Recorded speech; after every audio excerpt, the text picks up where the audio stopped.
Cuarta conferencia, dictada por mí el 12 de diciembre de 1930 ante el grupo que acababa de ser reorganizado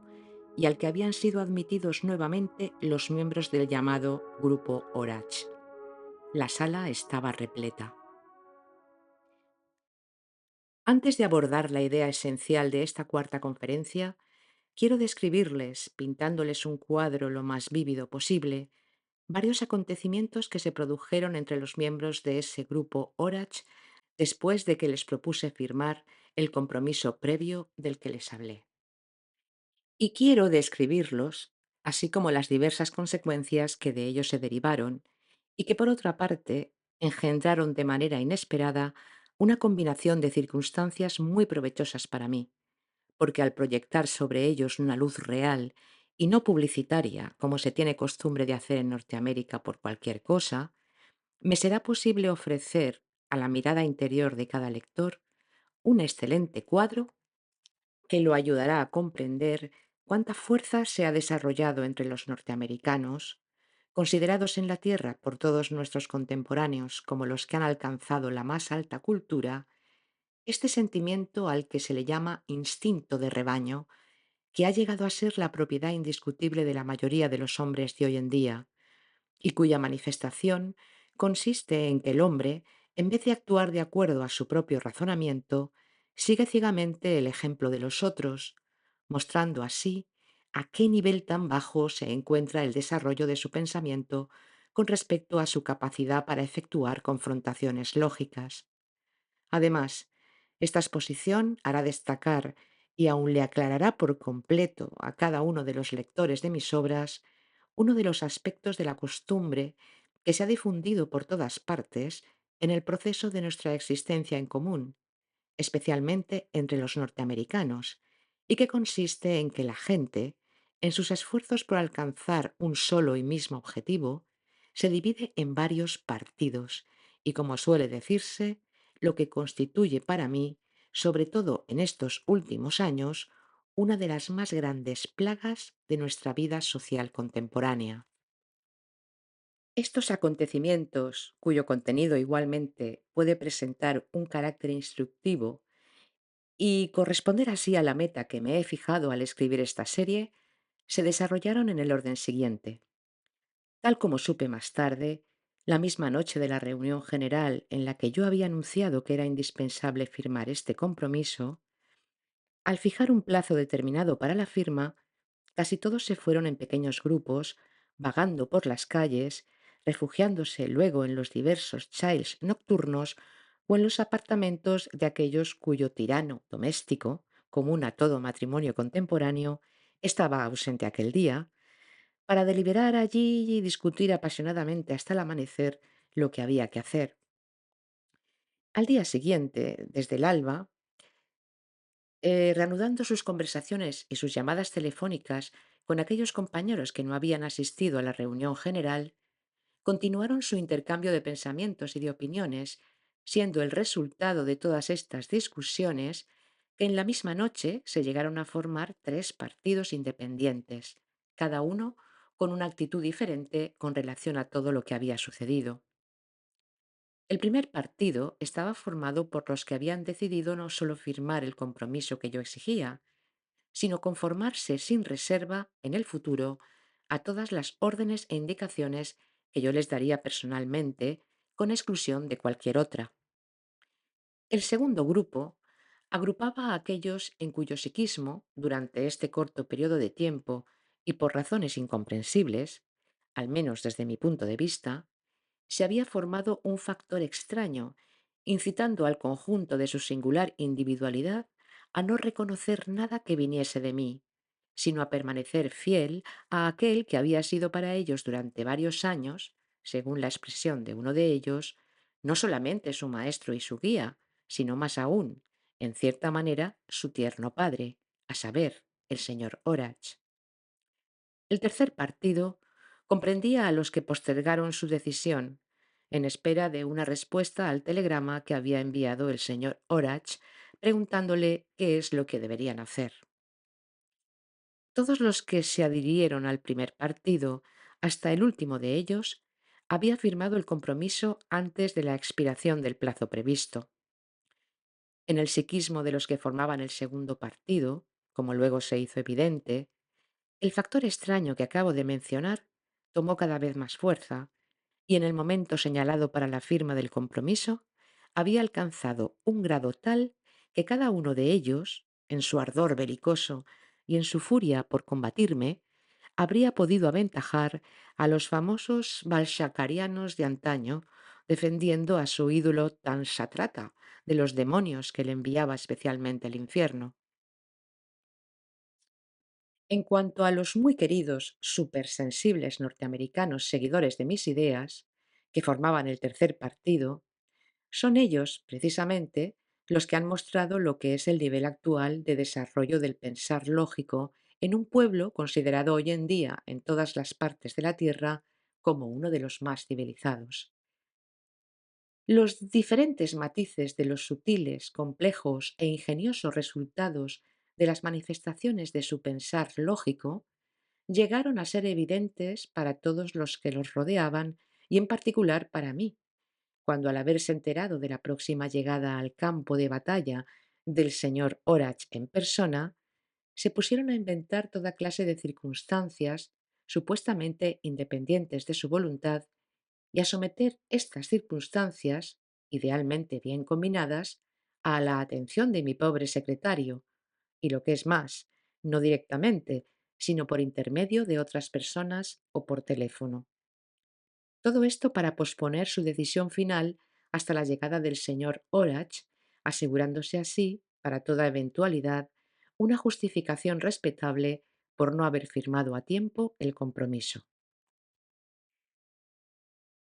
2 días antes de la cuarta reunión general de este grupo reorganizado sobre nuevos principios, el mismo señor Orach llegó a Nueva York, enterado ya de todo lo que había sucedido en su ausencia. El mismo día de su llegada, se dirigió a mi secretario para solicitarle una entrevista personal conmigo. Confieso que no me lo esperaba, porque sabía que muchos miembros del grupo le habían escrito para compartir con él todo lo que había pasado y en particular, claro está, la opinión nada halagüeña que yo había expresado varias veces sobre él. Mi primer impulso fue el de responderle que lo recibiría con agrado, como a un viejo amigo, pero con la condición expresa de que no habría ninguna conversación sobre los malentendidos de toda especie, ni sobre las nuevas disposiciones que yo había tomado en su ausencia con respecto a los miembros de su grupo. Pero acordándome de repente de las alarmantes noticias que había recibido una hora antes sobre el mal giro que tomaban mis asuntos materiales con respecto a la liquidación de las mercaderías traídas por mis compañeros, decidí suspender mi respuesta para sopesarla mejor. En efecto, el siguiente pensamiento acababa de germinar en mí. ¿Acaso sería posible aprovechar esa solicitud, dado que mi decisión inicial de no recurrir a los miembros de ese grupo para realizar el objetivo financiero de mi viaje ya se había modificado, a causa de las manifestaciones de algunos de ellos, manifestaciones verdaderamente intolerables e indignas de personas en contacto con mis ideas desde hacía ya varios años y que incluso parecían haberlas estudiado y comprendido bien? Después de haber reflexionado y confrontado todos los resultados que pudiesen intervenir según los casos, decidí contestarle en los siguientes términos. Muy sereno, muy prometedor y muy estimado por mí, señor Orach.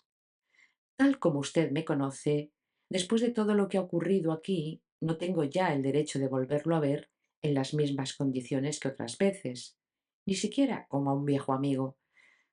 Ahora, sin romper con mis principios, la mayoría de los cuales deben serle conocidos, puedo reunirme con usted y aun, como en el pasado, entregarme con usted al proceso de verter la nada en el vacío, con la sola condición de que usted también, señor Orach, firme el acuerdo propuesto a todos los miembros del grupo que usted dirigía. Al recibir esta respuesta, el señor Orach, para gran sorpresa de mis allegados, vino de inmediato a mi apartamento, donde vivían algunos de los que me habían acompañado en este viaje, entre ellos mi secretario, y enseguida, sin discutir, firmó el compromiso. Luego, imitando evidentemente, tal como me contaron, la actitud que siempre tomo cuando estoy sentado, dijo tranquilamente lo siguiente. Conociendo bien, gracias al señor Gurdjieff, naturalmente, la diferencia entre aquellas manifestaciones del hombre que emanan de su naturaleza real, resultado directo de su herencia y de la educación recibida durante su primera infancia, y aquellos que son engendrados por su pensamiento automático, que tal como lo define él mismo, no es más que el resultado de impresiones accidentales de todas clases, asimiladas sin ningún orden, y por otra parte, habiendo sido mantenido al corriente de todo lo que ha pasado aquí en mi ausencia, por cartas cuya mayoría me las han enviado diversos miembros de este grupo,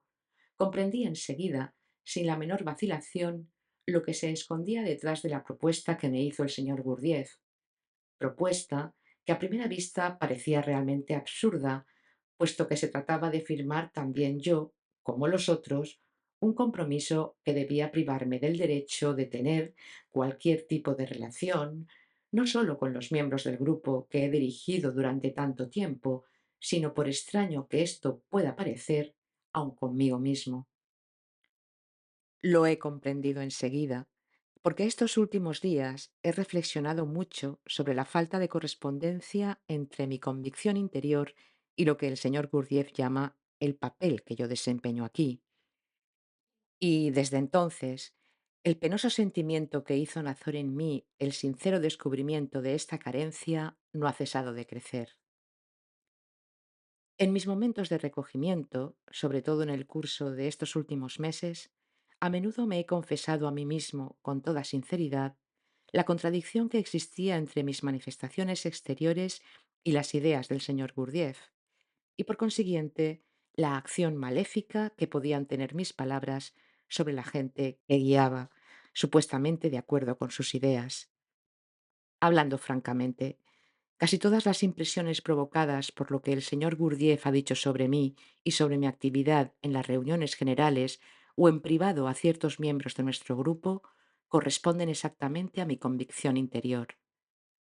Muy a menudo he tenido la intención de poner fin a esta manifestación de mi dualidad, pero diversas circunstancias de mi vida me han impedido constantemente decidirme a hacerlo con toda la resolución requerida.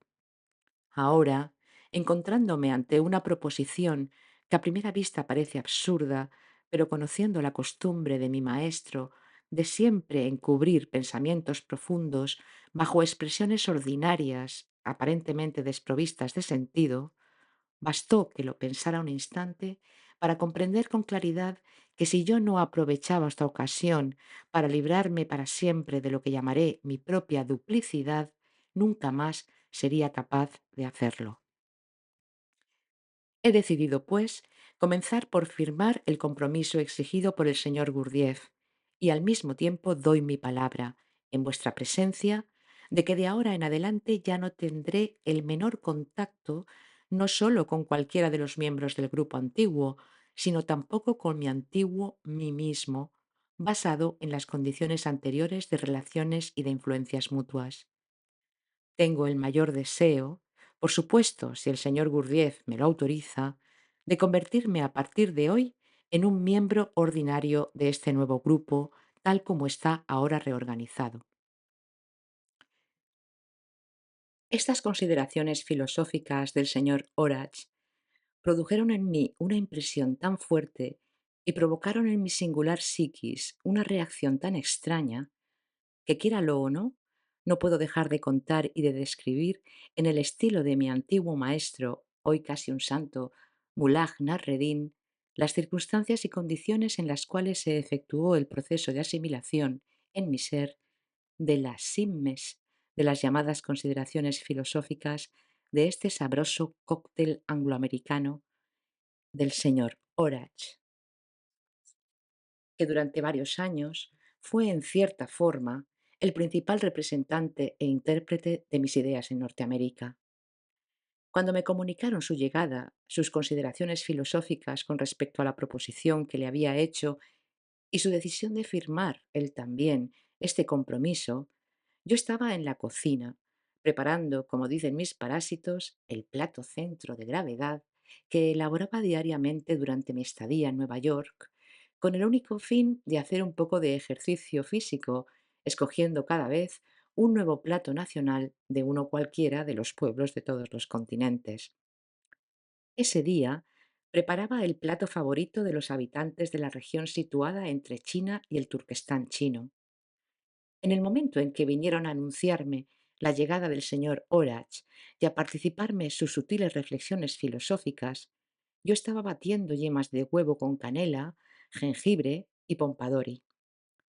Y desde que resonó el eco de ciertas palabras que él había pronunciado, quién sabe por qué, justo en el centro, situado entre los dos hemisferios del cerebro, comenzó a desarrollarse en mí, en aquella totalidad de funcionamiento orgánico que engendra generalmente en el hombre el sentimiento, un proceso semejante a un impulso irreprimible de enternecimiento. Y de repente, sin ninguna premeditación, lo que de ningún modo es mi costumbre durante un ritual tan sagrado para mí como la preparación necesaria para obtener el gusto sinfónico deseado en un plato conocido desde la tierra desde los tiempos antiguos, eché en la cacerola, con la mano izquierda, en vez de una pizca de jengibre, toda mi reserva de pimienta roja, mientras balanceaba mi brazo derecho con tal vigor que le asesté un golpe en la espalda a mi pobre secretaria musical, que estaba lavando la vajilla, y luego me precipité a mi habitación. Me tumbé sobre el sofá y, enterrando la cabeza en los cojines, que dicho sea de paso, estaban medio comidos por la polilla, me puse a sollozar llorando a lágrima viva. Y continué sollozando sin motivo razonable, dominado solo por el sentimiento que me poseía por completo y que continuaba por inercia, hasta que mi amigo, el doctor que me había acompañado a Norteamérica, habiendo notado por azar en mí los síntomas de un estado psíquico insólito, irrumpió en la habitación con una enorme botella de whisky escocés especialmente fabricado para los norteamericanos. Después de haber tomado este remedio de su invención, me sentí psíquicamente más calmado, pero las contracciones que habían surgido en la mitad izquierda de mi cuerpo no dejaron de persistir hasta la hora de cenar, es decir, hasta el momento en que, a falta de cualquier otro alimento, nos vimos obligados, yo y todos los que me rodeaban, a ingerir el plato que tan inmoderadamente había condimentado con pimienta. Sobre lo que fueron las experiencias interiores y las huellas que dejaron en mi consciente las asociaciones engendradas en mi pensamiento por este plato tan inmoderadamente condimentado con pimienta, no hablaré aquí, porque acaba de surgir en mí la idea de hacer de esta información el punto de partida de cierto estudio instructivo altamente edificante relativo al psiquismo del hombre contemporáneo, nacido y criado en el continente europeo, estudio que me propongo desarrollar bajo todos sus aspectos en uno de los libros siguientes de esta tercera serie de mis escritos. En cuanto a la manera en que utilicé para metas justas en el sentido objetivo las manifestaciones del modo de pensar propio de la civilización contemporánea y que se habían desarrollado hasta el más alto grado en esos típicos representantes de los norteamericanos, lo que sigue se los mostrará. Cuando al día siguiente de la visita del señor Orach comencé a recibir desde las primeras horas de la mañana numerosas solicitudes de sus seguidores, casi implorándome a inscribirlos como miembros de este nuevo grupo, di la orden de responderles a todos lo que sigue. La primera condición será, para aquellos que no hayan firmado el compromiso en el tiempo requerido, pagar una multa que ascienda a una suma de dólares correspondientes a las posibilidades materiales de la persona en cuestión, suma que será fijada por un comité de varios miembros del antiguo grupo especialmente escogidos para este fin. La segunda condición será que todos aquellos que hayan cumplido la primera, es decir, el desembolso inmediato de la multa que les habrá sido impuesta y que en ningún caso les podrá ser restituida, serán inscritos para comenzar tan solo en calidad de candidatos en el nuevo grupo y solo después de una espera determinada serán designados, según que hayan satisfecho o no las nuevas condiciones, aquellos que resulten dignos de quedarse en calidad de miembros verdaderos y aquellos que deban, sin recurso posible, abandonar el grupo. El mismo día constituí una comisión de 4 miembros que, de acuerdo conmigo, establecieron 7 categorías de multas. La primera multa, la más elevada, se fijó en $3.648, la segunda en $1.824, la tercera en $912, la cuarta en $456, la quinta en $228, la sexta en $114 y la última y más baja en $57. Además de las multas, fijé una tarifa por el acta taquigráfica de las conferencias que había dado durante las 3 primeras reuniones del nuevo grupo exotérico. Todos aquellos que no habían asistido debían conocerlas obligatoriamente para comprender mis conferencias posteriores. Para aquellos de la primera categoría, es decir, para aquellos que habían firmado sin reserva el compromiso, $10. Para los de la segunda categoría, es decir, aquellos que no habían querido reconocer nada que viniera de mí, $40. Y para los que pertenecían a la tercera categoría, es decir, los que habían decidido esperar la llegada del señor Orach, $20. Todo esto dio en total $113.000, suma que dividí en 2 partes iguales, de las que una la guardé para mí y la otra debía servir de base para formar un fondo de ayuda mutua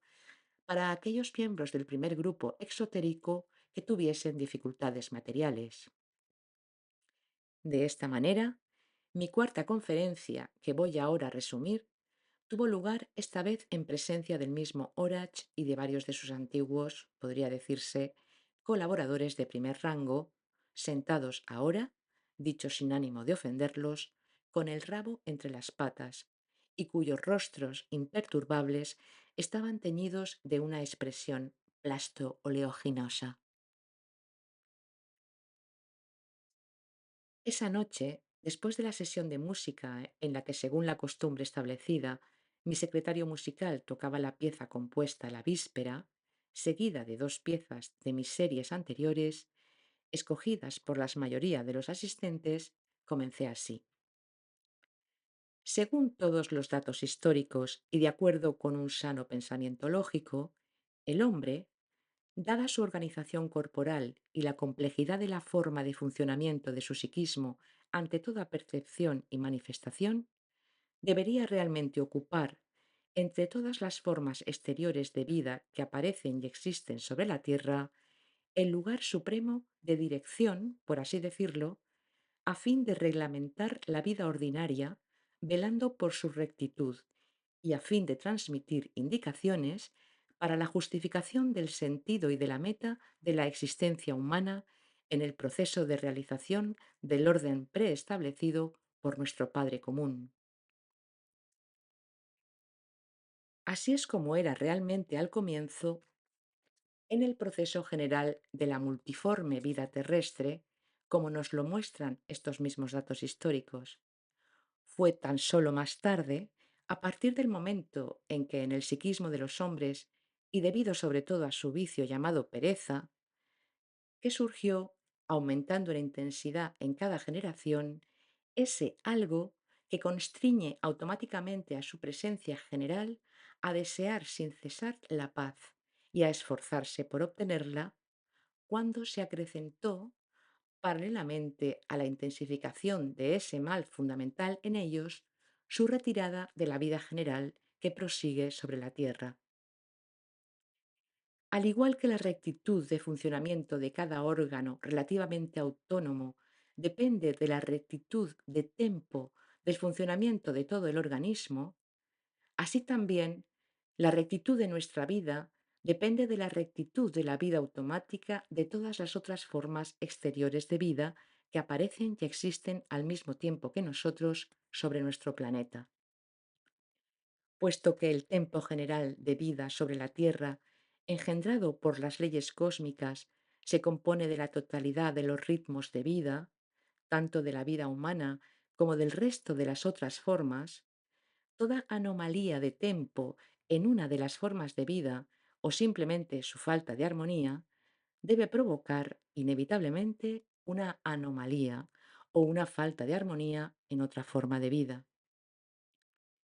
Si he comenzado por abordar un tema tan abstracto y a primera vista tan alejado del que yo había concebido para vuestro interés inmediato, es ante todo porque, con el propósito de explicarles hoy el desarrollo de un ejercicio cardinal para la cristalización consciente en ustedes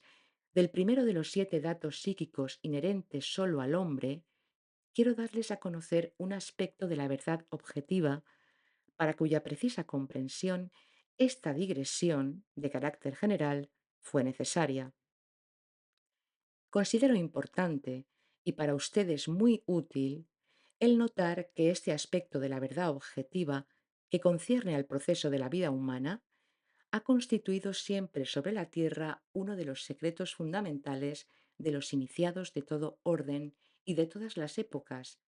y que su conocimiento podría contribuir por sí mismo, como ya ha sido establecido, a aumentar la intensidad de asimilación de los resultados de este ejercicio cardinal, así como de otros ejercicios similares. Quiero precisamente hablarles de esta totalidad de substancias cósmicas que con sus propiedades inherentes representa para nuestra vida humana, así como para las otras formas exteriores de vida, el factor principal de realización, y que constituyendo el segundo alimento sustancial, no es otra cosa que el aire que respiramos. El aire, de donde son extraídos los elementos necesarios para nuestra vida, para ser luego transformados en nuestro organismo en otras sustancias cósmicas, respondiendo a las necesidades generales de la realización universal, está compuesto, como toda concentración cósmica definida, por dos clases de elementos activos que tienen propiedades completamente contradictorias en su totalidad. Una de estas dos clases de elementos activos efectúa un proceso subjetivo con tendencia evolutiva y el otro con tendencia involutiva. El aire, como toda concentración cósmica determinada, se constituye bajo la acción de leyes cósmicas generales y diversas leyes secundarias consecutivas que dependen de la posición respectiva y de la acción recíproca de nuestro planeta y de las otras grandes concentraciones cósmicas de sustancias, y adquiere así una multitud de particularidades específicas. Entre esta multitud de particularidades, nos es necesario ahora tomar conocimiento de aquella que siempre ha sido objeto, en el proceso de la vida humana, de uno de los principales secretos de los iniciados de todo orden y de todas las épocas. Esta particularidad consiste en que